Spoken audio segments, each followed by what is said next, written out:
Selamat datang di satu harapan. Temukan satu alasan untuk tetap melangkah. Pernah nggak sih, pas duniamu lagi sepi-sepinya, pikiranmu malah jadi tempat yang paling berisik? Harusnya malam ini jadi waktu buat istirahat. Tapi ada satu suara di kepala yang gak mau berhenti ngomong.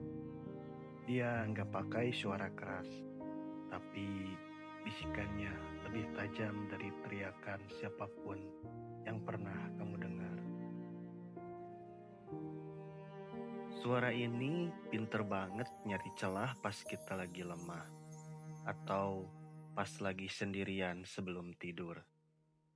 Dia mulai bahas hal-hal yang sebenarnya gak pengen kita lupain, atau ketakutan yang selama ini kita simpan rapi. Rasanya kayak ada orang lain di dalam diri kita yang tugasnya cuma buat ngehakimi setiap keputusan yang kita ambil. Kita jadi nggak bisa benar-benar tenang karena musuh paling berisik itu ternyata ada di dalam kepala kita sendiri. Awalnya mungkin cuma keraguan kecil kayak apa aku udah cukup baik? Atau gimana kalau aku gagal? Tapi lama-lama suara itu berubah jadi narasi panjang yang terus-menerus nyalahin keadaan kita sekarang. Dia bandingin hidup kita yang berantakan sama hidup orang lain yang kelihatannya udah rapi dan sempurna. Di titik ini, suara berisik itu mulai ngambil alih kendali atas kebahagiaan yang harusnya kita rasain hari ini. Nah, di episode kali ini, kita bakal coba bedah bareng-bareng apa sih sebenarnya suara berisik ini.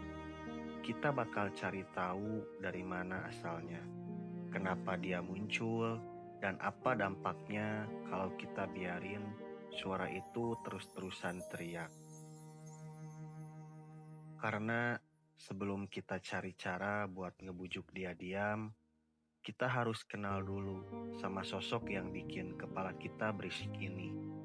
Yuk, kita mulai dengerin pelan-pelan apa yang sebenarnya terjadi di dalam sana.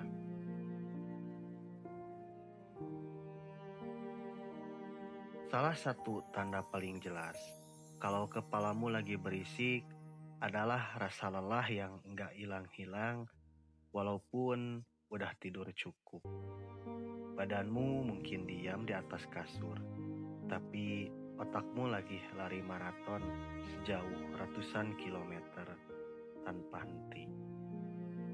Kamu ngerasa jantungmu sering berdebar tiba-tiba, terutama pas lihat notifikasi HP atau dengar kabar sukses teman seangkatan. Itu adalah sinyal dari tubuh kalau pikiranmu lagi kewalahan ngadepin badai informasi yang kamu terima. Contoh paling nyata adalah momen pas kamu lagi scrolling media sosial di jam istirahat. Kamu lihat si A udah promosi jabatan, si B udah tunangan, atau si C baru saja liburan ke luar negeri. Detik itu juga, suara di kepalamu langsung bilang, lihat tuh, mereka udah sampai, sedangkan kamu masih di sini-sini aja. Padahal niat awalmu buka HP cuma buat cari hiburan, tapi malah dapat hukuman mental yang bikin dadamu sesak. Terus ada lagi momen pas kumpul keluarga atau reuni bareng teman-teman lama. Pas mereka tanya, sekarang sibuk apa? Atau kapan nyusul? Suara di kepalamu langsung jawab lebih kenceng dari mulutmu. Dia bakal ngingetin semua kekuranganmu dan bikin kamu ngerasa kayak orang paling gagal di ruangan itu. Pertanyaan yang sebenarnya sederhana, tapi berubah jadi beban berat yang bikin kamu pengen cepet-cepet pulang dan ngurung diri. Lama-lama, hal-hal kecil yang bikin seneng malah jadi pemicu suara berisik itu muncul lagi. Kamu jadi takut buat nyoba hal baru, karena suara itu udah duluan nakut-nakutin kamu soal kegagalan. Kamu terjebak di antara keinginan buat maju dan suara-suara yang narik kamu buat tetap diam di tempat. Inilah realita yang banyak dari kita alamin. Sebuah penjara pikiran yang pintunya sebenarnya nggak pernah terkunci. Secara psikologi, suara ini sebenarnya adalah bagian dari pertahanan diri kita yang udah kelewat batas. Pikiran kita mencoba buat ngingetin kita soal bahaya atau kegagalan, tapi malah jadi kritikus yang gak punya empati. Kita sering nyebut ini sebagai internal critic, yaitu suara hakim di dalam kepala yang standar suksesnya bukan milik kita sendiri. Kita ngerasa tertinggal karena kita terus-terusan nyoba buat muasin ekspektasi dunia yang sebenarnya mustahil buat dipenuhin. Kalau kita lihat dari sisi filosofis, masalahnya ada pada cara kita ngelihat konsep waktu dan keberhasilan. Kita sering banget terjebak dalam ilusi kalau hidup itu adalah lomba lari maraton dengan satu garis finish yang sama. Padahal rute setiap orang itu unik dan gak bisa dibanding-bandingin gitu aja sama rute orang lain. Kamu ngerasa telat cuma karena kamu pakai jam tangan orang lain buat ngukur perjalananmu sendiri. Suara itu makin berisik karena kita udah nanam standar sukses titipan di dalam bawah sadar kita.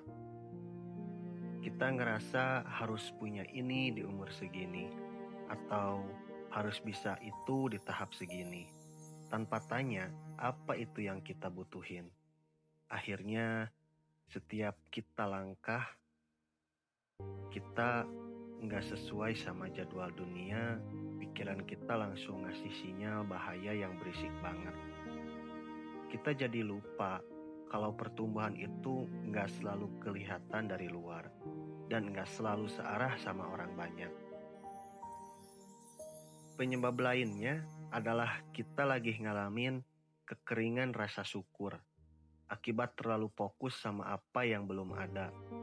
Suara berisik itu pinter banget bikin kita buta sama hal-hal kecil yang sebenarnya udah kita capai dengan susah payah.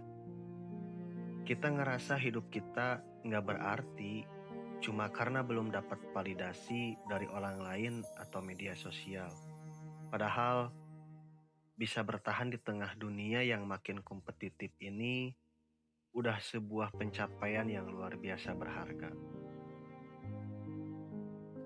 Dampak paling parah kalau kita biarin suara ini terus berteriak adalah mental burnout yang mendalam.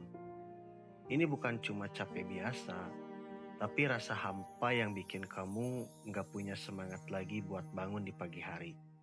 Energimu habis bukan buat kerja atau berkarya, tapi habis buat berantem sama pikiranmu sendiri setiap detiknya.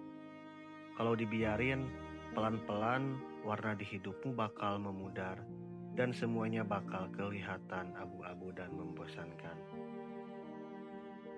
Efek lainnya adalah fenomena kelumpuhan langkah, di mana kamu jadi takut buat gerak sama sekali. Karena setiap kali kamu mau melangkah, suara berisik itu udah duluan ngebayangin skenario kegagalan yang paling buruk. Akhirnya kamu milih buat diam. Bukan karena malas, tapi karena takut gak bisa memenuhi standar yang dibuat kepalamu sendiri. Kamu jadi penonton di hidupmu sendiri, sementara waktu terus jalan, ninggalin kamu yang masih ragu. Tapi, sebelum kamu makin tenggelam dalam perasaan itu, aku mau bilang satu hal. Kamu gak sendirian. Hampir semua orang yang kamu lihat sampai, itu sebenarnya juga pernah atau bahkan masih dengerin suara berisik yang sama. Bedanya mungkin cuma pada cara mereka ngatur volume suara itu biar nggak terlalu dominan di hidup mereka. Nggak apa-apa kalau hari ini kamu masih ngerasa kalah sama pikiranmu, karena mengenali masalah adalah langkah pertama buat sembuh. Di episode selanjutnya, kita bakal bahas gimana sih caranya pelan-pelan meredupkan suara berisik itu dan mulai bicara lembut sama diri sendiri. Tapi buat sekarang, istirahatin dulu pikiranmu dan coba sadari kalau kamu udah berjuang sejauh ini dengan sangat baik. Terima kasih sudah mau dengerin, dan jangan lupa untuk selalu sayang sama perjalananmu sendiri. Temukan satu alasan untuk tetap melangkah.